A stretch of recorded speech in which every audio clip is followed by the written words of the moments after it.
Hello, everyone, and welcome to Growing Together, a gardening podcast with me, John Lamb, and Don Kinsler, a lifelong gardener and the North Dakota State University Extension horticulturist for Cass County. Don, how are you doing today? I'm doing well. It's springtime in our basement. We have geraniums blooming.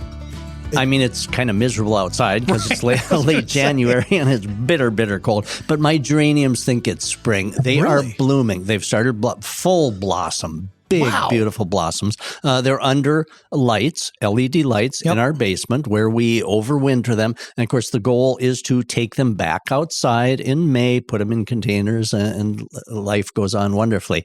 But right now, they're blooming beautifully. Now, if I don't do anything with them and keep them growing, they're going to be too big by May.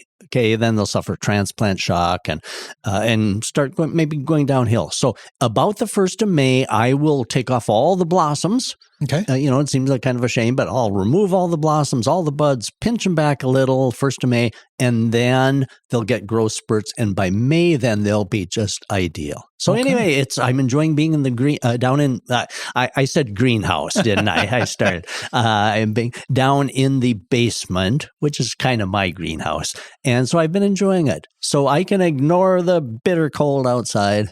I was going to say, at least you have something color. You have some things to look at there because, it is cold outside. It is. We're in the first day as we record this now. We're first day of, I think, a stretch where it's not going to get above zero, and it's actually going to spend most of the time in the double digits, the teens and 20s below zero, plus wind chill. It's I feel nasty. Sorry for the plants, the trees, shrubs. Gosh. Yeah. At least I got a warm hat and gloves and coat. Right. Well, normally we start off with a question, but Don, because of this weather, I've got a question for you. You talked about feeling sorry for trees. We've been seeing in this area a phrase used a lot in the last couple of days. And so my question for you, this is in lieu of the letter this week. What does exploding trees mean exactly?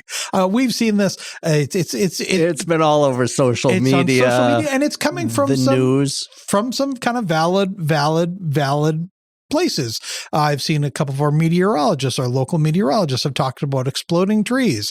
But so I'm here to ask you, what is an exploding tree? What does this mean? Yeah, in the wintertime, can a tree actually explode? It's got me nervous. Let's talk about that. Okay, and of course, trees have been around forever. Okay, so and they've been putting up with cold for a long time up in these chilly areas. So forever, it's been called frost crack. Okay. A vertical crack in the trunk of a tree, and sometimes you'll see it. They'll kind of heal themselves over.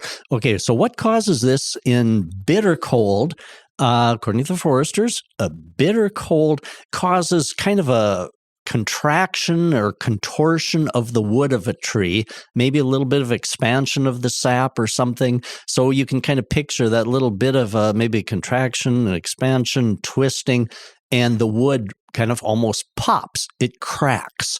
And so frost crack, they've been around a long time. But an exploding tree sounds a lot more dynamic. That gets a lot more clicks. A little bit more drama there. But exploding tree, part of that is has some merit because when it cracks, when you get a frost crack, it sounds like a rifle shot.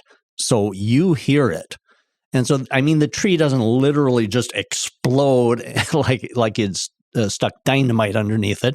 It doesn't turn into a pile of wood chips. It develops this crack, a frost crack. So now, does that hurt the tree? Well, anytime you have a vertical crack in a tree trunk, that's a spot that then in the spring, wood rotting could get in. So it's not a healthy thing. It doesn't mean your tree is automatically going to be okay, but it doesn't mean your tree is going to die either, because trees will compartmentalize that wound.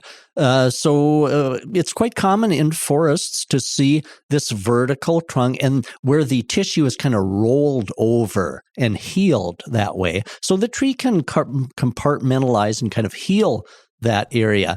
But it's kind of a fascinating phenomenon. And someone decided to term it exploding, an exploding tree.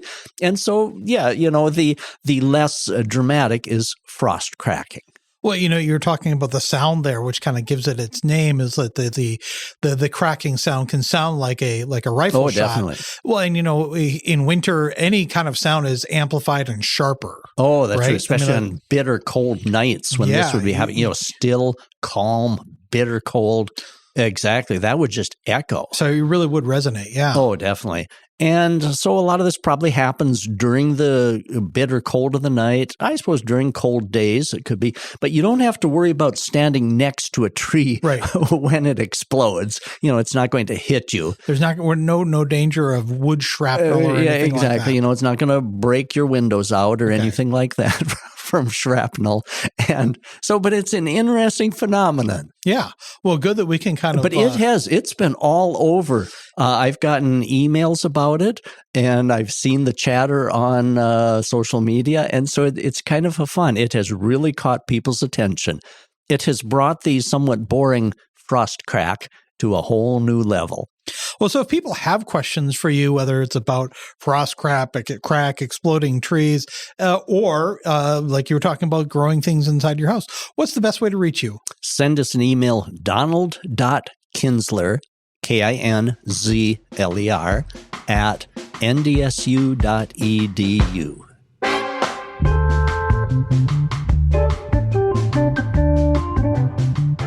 All right. Well, let's get back inside. Let's go back inside and let's talk about growing things inside. You were talking about being able to bring in some of your plants from outside, putting them in the basement, giving them some light. But we're going to talk about something different. We're going to talk about terrariums today, because terrariums is something that's maybe been around for a while, really kind of taken on again in the last couple of years. So they are popular again, terrariums. And there's good reason. Terrariums, and of course, what a terrarium is basically plants growing inside a glass container. And the reason that they're so popular now is because they kind of take care of themselves. As we describe, they're kind of self-containing, self-maintaining, and they're wonderful. There's such an upsurge now over the last, I suppose since COVID, such an upsurge in houseplants and watching things grow. And creating a terrarium is like making a little miniature jungle, tropical jungle. And there's fascinating to watch. And so definitely we are in good times for terrariums. They've been popular. But, they've got an interesting history to those. It's interesting. The history of a terrarium goes back all the way to about 1842. Fellow by the name of Dr. Nathaniel Bagshaw Ward, who was a London physician, and he kind of did botany on the side. He was hatching a moth inside a glass jar. And it was all closed in. And he had put a few leaves and kind of some little moss stuff in there. And he noticed that the moss spores sprouted. Okay. And he had tried growing ferns just, in pots and stuff and hadn't had much success. But here, this little fern spore germinated and was sprouting and growing inside this glass jar. And he thought, wow, this is really neat. Now I can grow ferns. And so he took it a step further. And since he was a kind of a botanist, he designed a special kind of glass case for plants, larger, and I think it was kind of squarish and with a wood frame. And now those are called Wardian cases. His last name was Ward. Okay. And so a Wardian case. You still see that, plants growing in a Wardian case. Okay. So this wasn't just for hobby gardeners. What he did was, since he was a botanist and traveled the world over, he experimented bringing plants from the tropics. Okay, now in the 1840s, the mode of transportation across oceans was by sailing ship. And they had not had good success trying to bring plants from the tropics to Europe because they just didn't survive well in the salt air and the wind and stuff on a sailing ship and all that. They just hadn't had success. But now in his glass terrarium, the Wardian case, he was bringing little tropical plants successfully from the tropics of South America, Africa to Europe. And so Kew Gardens, the famous Kew Gardens with their big conservatory, he was able to bring plants from the tropics to Kew Gardens. And it had some economic importance. All of a sudden, they could, by sailing ship, they could bring plants from one tropical area to another with more success. For example, China grew a lot of tea. India had a climate that they could grow tea, but tea wasn't grown there. So they could take little tea plantlets in these glass cases, all protected in nice. Inside a glass case, those plants think it's the tropics. Mm-hmm. Okay, nice and humid and jungle-like. So they were able to transplant tea plants successfully and then plant them into India and taking things down to Australia and back and forth that way. Rubber plants. When they started discovering plant uses for rubber, they could all of a sudden take rubber plants from one tropical area to another and transport them successfully in these glass cases. So it actually had economic importance for worldwide trade. Oh, and then the Victorian era. The Victorians decided, wow, all of a sudden we can have this exotic kind of a little jungle inside a glass case. So the Victorians were all over this. They thought, wow. And of course, in the late 1800s, they started having central heat in homes. Mm-hmm. So their houses became more plant-friendly. And so all of a sudden, in the upscale Victorian homes, they could have these large glass terrariums with all these exotic tropical plants. So it was a sign of a well-to-do home if you had a terrarium in. And then about the early 1900s, then kind of fell by the wayside. But then come along the hippie generation of the 1960s, back to the earth, mm-hmm. Finding plants and, wanting to grow our own produce and food and the back to nature movement. Yeah. All of a sudden, houseplants, speaking of houseplants, I remember in the 1960s and 70s, every living room had a macrame hanger. I was going to say, that's what I remember from. A macrame hanger with a plant hanging out of it in the corner of the living room. Macrame with terrariums, yeah. Yeah, exactly. And so 1970s. And I remember in the 1970s also, well, I guess I was in high school, along with the terrarium movement, also cutting glass became popular. You could buy glass cutters. And so my dad got a glass cutter. And so what we'd all do would be to take gallon glass jugs, apple cider or whatever, and you'd cut the top off and make a terrarium out of that because you had a glass cutter and terrariums were in style. So lots of terrariums in the 1960s, 1970s. Then they fell out of favor again. I don't know why. But along come the craze of the 2020s, and we're back in it. People have rediscovered terrariums. Part of that is because people have rediscovered houseplants. They've decided, gosh, it's healthy.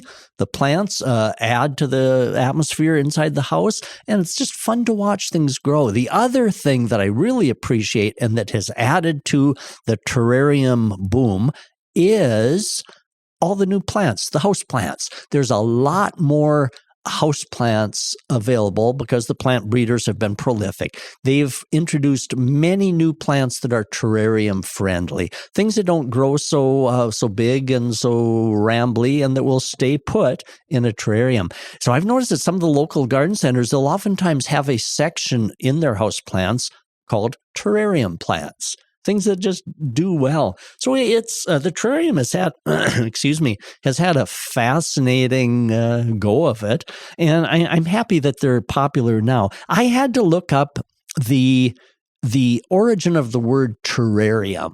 just because I was kind of curious. Okay. Terra means Earth. land, Yeah. earth. Yeah. Yep. And arium means a place for something. So aquarium is aqua, water place. Okay. So terra, earth. Arium place. So a place with earth. So a terrarium is a place with earth in which you can grow plants. So fascinating history. I just think it's neat the way, and some of these things do run in cycles, but I think it's just awesome that right now people have experienced terrariums. I don't currently have one, but I've helped some of our 4-Hers build terrariums, and I've done some workshops on terrariums. So I want to develop a terrarium again because I've caught terrarium fever. All right. Well, let's take a quick little break. When we come back, let's talk about how to build a terrarium.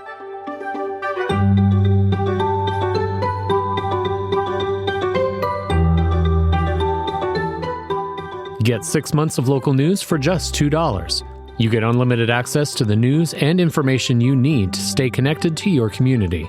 Visit inforum.com/subscribe to get 6 months of local news for just $2. So this week we're talking about terrariums, and I always think of terrariums as glass. Are terrariums always glass? I mean, I would assume that glass is kind of nice because it can let in light from all directions. But are there other benefits to it being glass?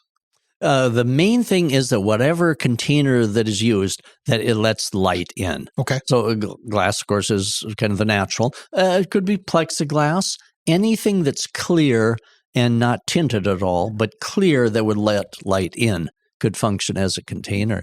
John, I was going to mention too, I said, gosh, I've got terrarium fever now.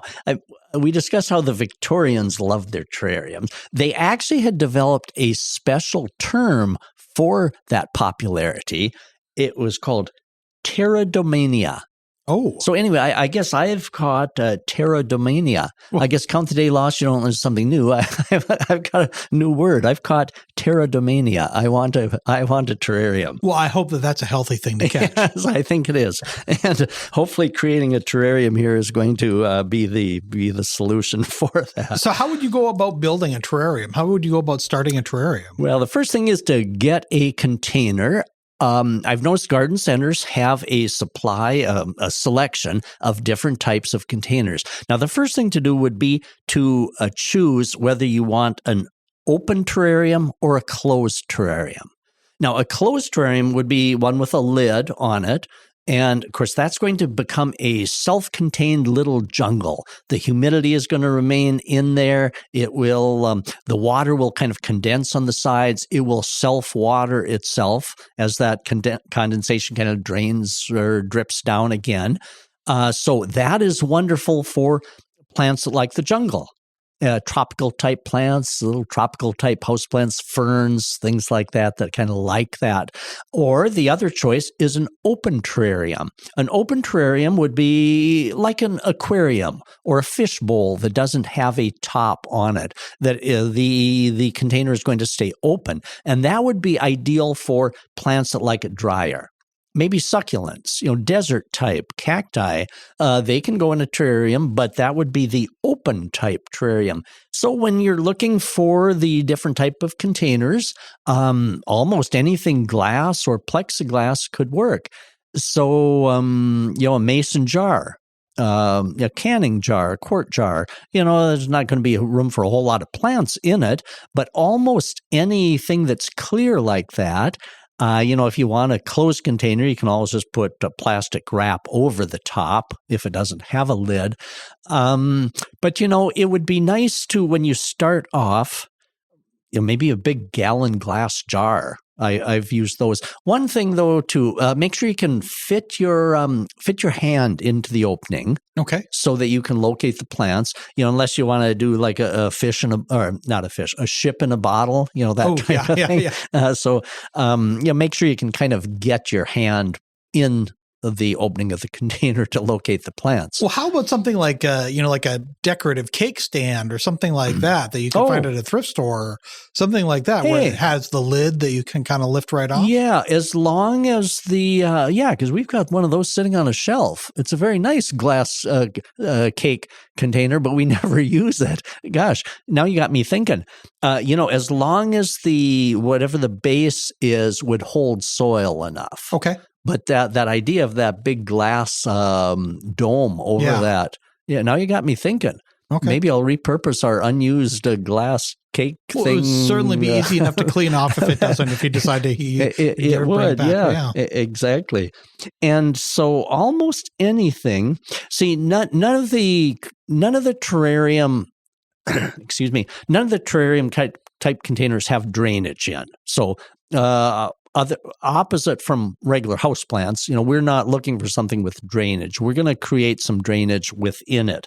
But so just any glass type container will work well.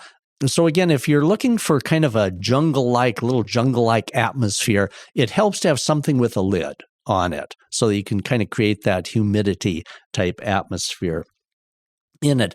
Then the next step, after you've gotten your container, is to put a drainage layer in the bottom. Now, remember when we've talked about houseplants, down in the bottom of a pot that has drainage, we don't put drainage material. Right. Because that actually can kind of impede it. Yeah, exactly. You don't need that. But in a terrarium that has no outlet, you need a little something excuse me. You need a little something in the bottom to catch excess. Yep. So it's customary in the bottom layer of a terrarium to put some pebbles. Okay. Maybe it's the stones you'd use like in an aquarium, in the bottom of an aquarium, or little pebbles from the back alley, pea rock, anything like that, in probably about a quarter-inch, half-inch layer. It just doesn't have to be real deep, but a layer there. And then the next thing that we need is activated charcoal. Now that sounds kind of weird. Where do you come up with activated charcoal? The garden centers sell it. I found it easily at a garden center that sells houseplants and different things in their bagged things like perlite, vermiculite. I easily found a bag of activated charcoal. Okay. Because it's customarily used for terrariums. And what that does is it helps keep the atmosphere sweeter, less kind of moldy, musty, kind of prevents, kind of that musty odor that you might get. So it tends to keep things sweeter. Yep. And so right over the layer of the pebbles or little rocks, you would put a thin layer of the charcoal, again, maybe a quarter-inch, half-inch of the charcoal on that. Then we're going to start putting the potting mix in that. Some indications or recipes for making terrariums indicate to put a little layer of a sheet moss. I think I've seen in craft stores or garden centers a sheet moss, kind of a fibrous-y, mossy type thing, to help keep the potting mix from going down into I've never used that when I've made terrariums. And so you don't really need that. I found that a good potting mix won't tend to go down through that layer of charcoal.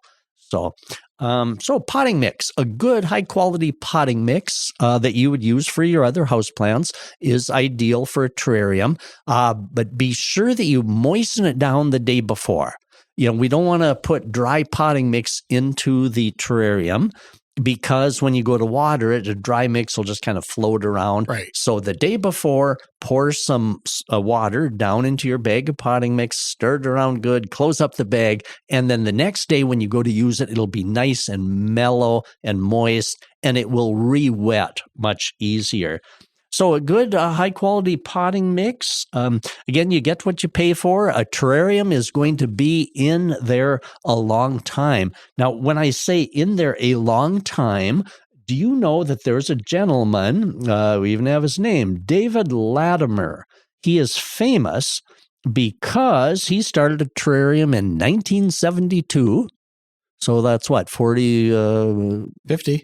50 years ago. 53 years ago. It has 53, not been 54. opened since. It has been self-contained and it's still growing beautifully. Huh. So he made probably the Guinness Book of World Records. He's got the longest running terrarium that has not been opened. It's self-watering. So my point being, since it's going to be in there for a long time, buy some high-quality potting mix.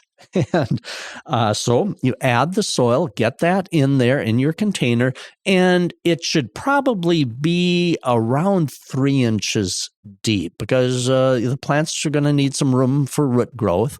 And so around 3 inches probably at least, I would say would be kind of a minimum for adding the soil. Then the next thing, the fun part is planting it up. So what type of plants are good for terrariums? Well, I mentioned that some of the garden centers that specialize in house plants will have, they'll be able to help you, or maybe they have a special section labeled for terrariums. And those are plants that are going to grow nice but not overgrow. Okay. For example, you probably would not put a corn plant Dracaena or a big Chaflura, which can get 10 feet tall. You're not going to put those in a terrarium, but kind of a smaller miniature type things. So when you're looking for the plants to put in, ivies are a good choice because they'll kind of creep down and around. Little miniature ferns, you can get those. They love that humid type atmosphere. You could even get some of the miniature orchids. There are small orchid types. They would grow well in it. So check the size, the eventual size of the plants. Peperomia is a nice family of plants that do beautifully in. And so again, if you just keep an eye on the scale, in that, it works well to include a number of different leaf colors. So you're going to have some interest there with different leaf color, different textures. Like I mentioned, a little something creeping or vining to creep down amongst, and a few things that are up a little bit.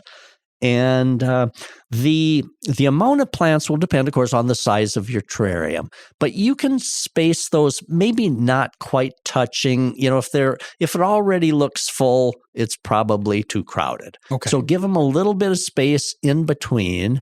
And so that'll kind of gauge how many plants you actually need.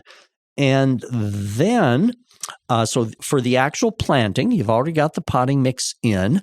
And if the terrarium is open on the top, it's fairly easy. Just take the little plant out of its pot and dig a little hole with your hand and slip the plant in. Maybe break up the roots a little bit if they're kind of all wound around inside the pot, and then plant all your little plants in there, and then gently water with maybe a spray bottle or a very gentle watering can. Moisten it. Keep an eye on the pebble layer to make sure that you're not putting on so much water that you're going to have a pond down in the pebble layer. And one advantage of having the sides visible, you can see the roots growing in time, and you can kind of see what's happening. And so water.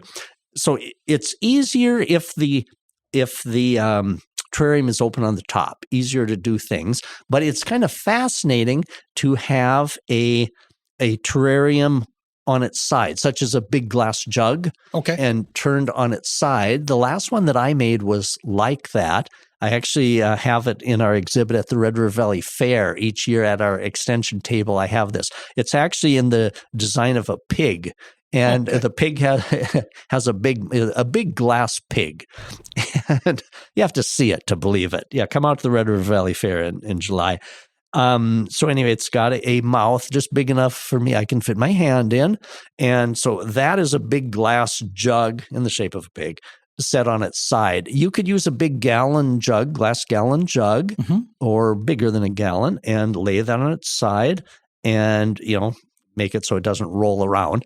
But and then go in from the side on that. Those are a little trickier to water and things. You have to kind of spray in, a little trickier to get your hand in and plant the little plants down in there. But they make a fun terrarium also. So then after you've got the plants all in there, and then you water lightly with a bottle or even excuse me, with a little measuring cup or something to kind of get in there if it's a little ticklish to get on in. And then you close it on up. Before you close it up, though, you can give the terrarium a little bit of personality. Maybe put a few little rocks, or maybe create what looks like a little pond. Okay. On this pig terrarium that I make, I've got a piece of blue glass that looks like a pond. So I put that on the surface of the mix, and I've got a little swan that is floating on the pond. And so you can kind of even make a little kind of miniature village in there if you got some little people, maybe a little miniature gardener that you've got in there. So you can add a little personality, some pebbles or some decorative type things that kind of make it fun. These are fun for kids too. Because plants grow so well in them, it's kind of a good way to get kids involved too with plants, because houseplants are pretty successful. So then after you've given it its watering and then closed up, that can last a long, long time. In a minute, we'll talk kind of about the care of it, but they can last a long time between waterings, which is one of the magics of terrariums. You aren't needing to water them as often. You can easily be gone on vacation, and the terrarium is gonna fend for itself Do easily. just fine without you, yeah. All right, let's take a quick little break. When we come back, let's talk more about kind of what's next, the next steps for terrariums.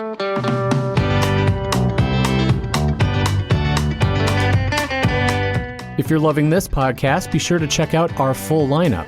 From news and local politics to sports and true crime, find your next great listen right now at inforum.com/podcasts.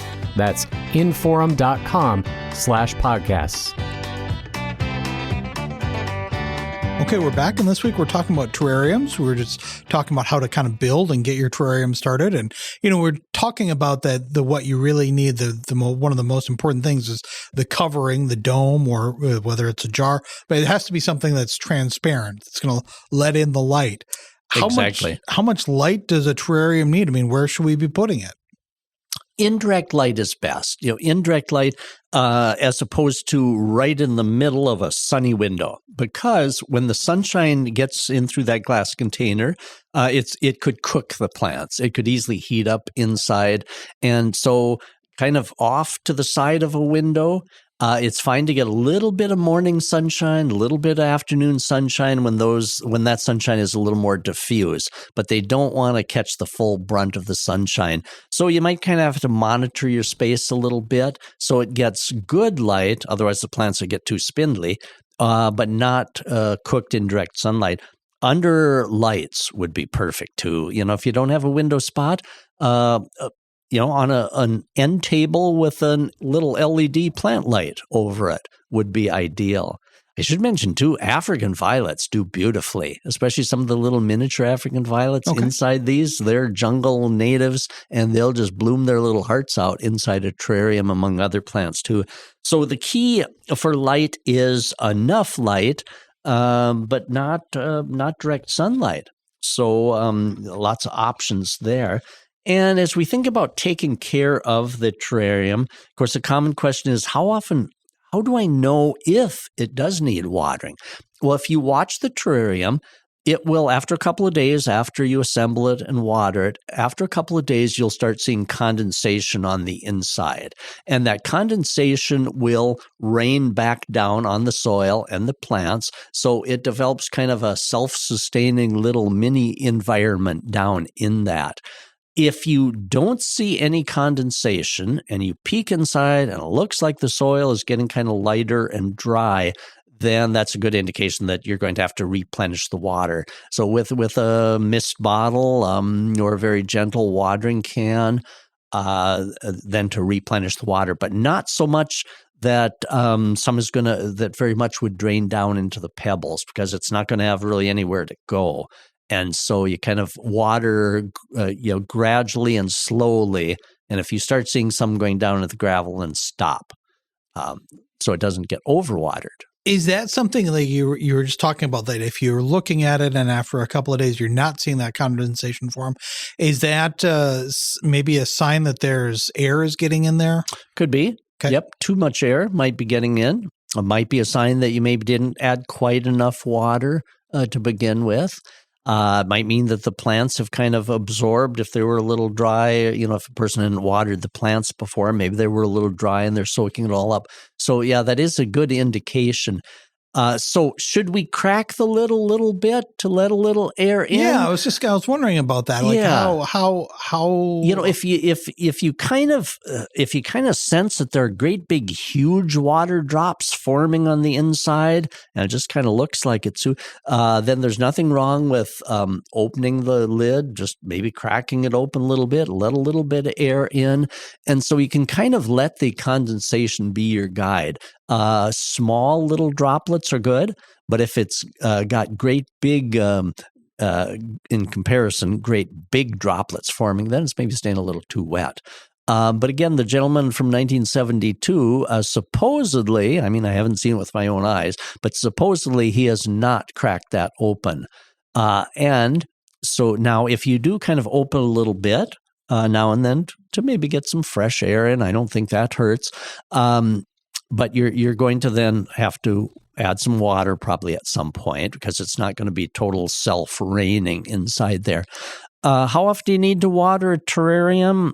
In some cases, some people report twice a year. But again, they're keeping it pretty closed. If you're opening it, you might have to, once a month, every couple of months, might have to add a little water. But again, in theory and often in practice, they'll, produce this little self-raining jungle down in there. So interesting. Yeah. What is, the idea of cracking it open? If you were to crack it open and it didn't quite need it, I mean, is there a danger to? I don't think so. Okay. Yeah. I don't think there's anything wrong with opening it to kind of see. Once in a while, you kind of need to see what the plants are doing.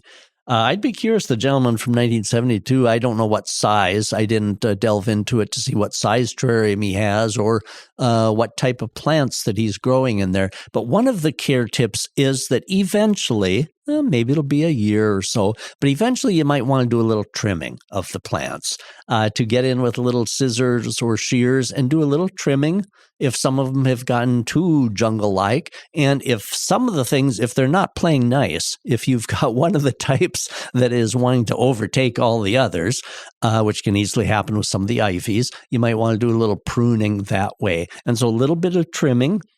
And if you're careful with the plants that you put in, that you're sure that there are no insects or anything on them, then you shouldn't have to apply any insecticides. Now, fungus gnats, the little black gnats, like fly-like things that flit around plants, they would love inside a terrarium too, that nice protected. So if you do have fungus gnats, if you do detect any of those in there, the yellow sticky traps would probably be a good thing to include in those. And then eventually, if you catch all the adults so they aren't laying eggs, you should be able to conquer a fungus gnat infestation really with the yellow traps on that. And so the final tip is kind of just to enjoy, watch it become its own little miniature tropical jungle. And so I'm excited. Like I say, it's been a while since I've actually had a terrarium in our house, but now I'm kind of excited to get going on terrarium again. Well, it gives you another good project to have here in the winter months when it's so cold. It does. And most of our windows are kind of filled already with houseplants, but I might get a single plant light. In fact, someone gave me a kind of a single plant light that I hadn't found kind of a use for it. And so I may use that kind of single plant light for putting right above a terrarium. So anyway, this has given me good motivation. Well, that's good. Plus, I've learned a new word or two. Yes, exactly. I'd have to look up again what that mania was exactly for terrariums. That's probably not going to be on my everyday vocabulary. But it's fun. I can see why terrariums are popular once again. Well, if people have questions for you about anything that we've discussed or any other questions about terrarium, or if they want to share their own histories with terrariums, stories or photos. Send photos. I'd love to see some well-established terrariums. Yeah, what's the best way to reach you? Send me an email, donald.kinsler, kinzler@ndsu.edu. And thanks for everyone who writes in. It's always fun to hear from you, the interesting questions. And thank you, John. Well, thanks, Don, and we'll talk to you next week. Thank you.